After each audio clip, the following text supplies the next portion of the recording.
In this video, I'm going to show you how to sew Velcro onto your patches as you're marrowing them using your Marrow MG3UV. And I'm also going to talk to you about the common issues that you may encounter, such as bunching or puckering, and some of the ways that we can resolve them. So stay tuned and hope you enjoy this video.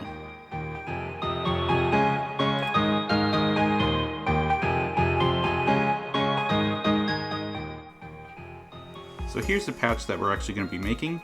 This one is just a standard polyester patch with a Velcro backing, and the marrowed is going over it, which is obviously the purpose of this video. So I'm going to show you how to take this, which is straight from my embroidery machine, and we're going to turn it into this previous patch to show you. So this is the Velcro that I got from my laser cutter, and then the next thing I'm going to do is put some 3M Super 77 spray adhesive on it.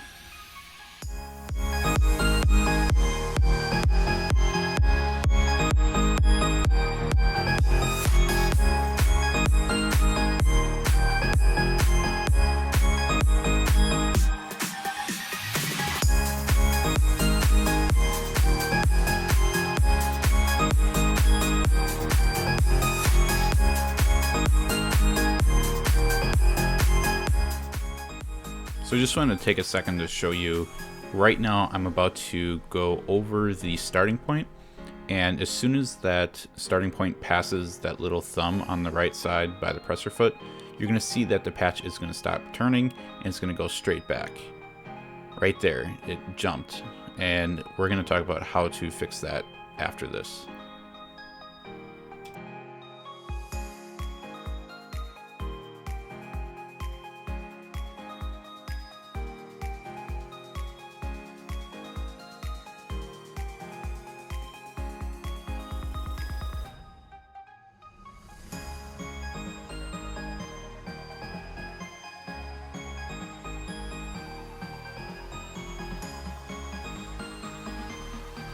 So as I said, this is what I consider bunching.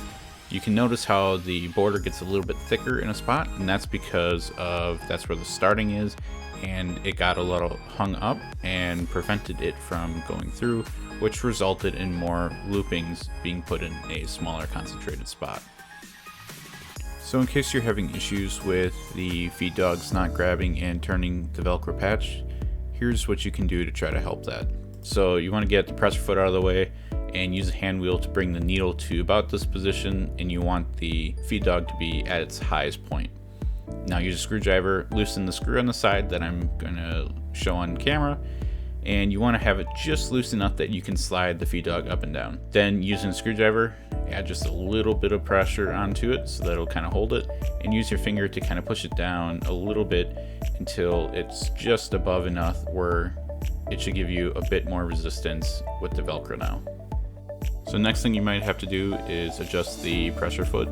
Counterclockwise is going to lower the pressure, and clockwise is going to increase it. Just play around with a couple pieces of scrap to see how it turns out. So here's a little bonus. I'm going to show you what it looks like if your pressure foot pressure is a little too high. You're going to see that the feed dog left marks in my material. So in this case, I would need to turn it counterclockwise to remove this damage.